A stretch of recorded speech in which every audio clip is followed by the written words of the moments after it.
ગત વર્ષે 14/5/2010 રોજ નસવાડી નજીક આવેલા ભગિયાવાડ ગામના ગુટિયા આબામાં રાધાબેન તડવી અને તેમના દીકરા મુકેશ તડવી તેમના ઘેર ઓટલા પર બેઠા હતા ત્યારે 7 જેટલા ઈસમોએ તું ડાકણ છે તેમ કહીને તેમની પર લાકડીઓ લઈને તૂટી પડ્યા હતા અને ત્યારબાદ બંને માં દીકરાને આગ ચાપીને સળગાવી દેતા નાનકડા ગામમાં હાહાકાર મચી જવા પામ્યો હતો, જેમાં ચંદુ તડવી, વિઠ્ઠલ તડવી, વિક્રમ તડવી, ઉદયસિંહ તડવી, અંબુ તડવી, જસુ તડવી, ટીના તડવી સહિત 7 આરોપીઓને કોર્ટે જન્મટીપની સજા ફટકારી હતી।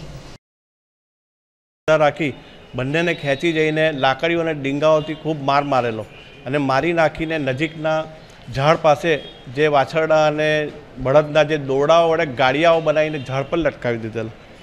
સદર કેસની ટ્રાયલ નામદાર એડિશનલ ડિસ્ટ્રિક્ટ એન્ડ સેશન જજ શ્રી કે.એસ. પટેલ સાહેબની કોર્ટમાં ચાલી ગયેલી, જેમાં અમો ફરિયાદ તરફે સરકાર તરફે 13 સાહેદોને તપાસેલા અને મૌખિક અને દસ્તાવેજી પુરાવાના આધારે નામદાર એડિશનલ ડિસ્ટ્રિક્ટ એન્ડ સેશન જજ શ્રીએ તમામ સાથે 7 આરોપીઓને 302ના ગુનામાં તકસીરવાન ઠરાવેલા અને આજીવન કેદની સજા અને 148 ઇપીકો કલમના ગુનામાં 3 વર્ષની કેદની સજા કરેલી છે।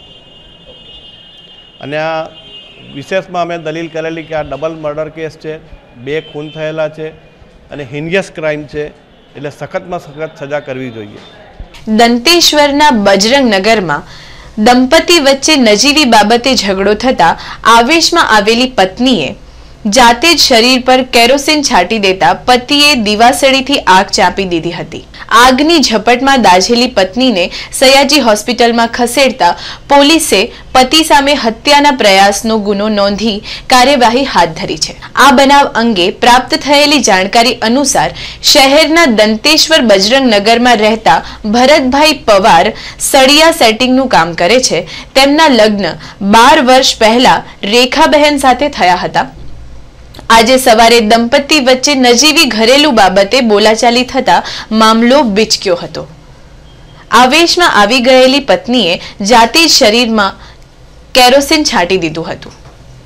જો કે પત્નીને સમજાવવાના સ્થાને પતિએ સામેથી દીવાસળી ચાપી દેતા ભડભડ સળગવા લાગી હતી। આગની ઝપેટમાં દાઝી ગયેલા રેખાબહેને સાસુ ગીતાબહેન અશોકભાઈ પવાર અને બહેન પૂજા રમેશભાઈ પટેલ સારવાર માટે સયાજી હોસ્પિટલમાં લઈ આવ્યા હતા, જ્યાં પ્રાથમિક સારવાર બાદ તેમની હાલત ગંભીર હોવાનું જાણવા મળ્યું હતું।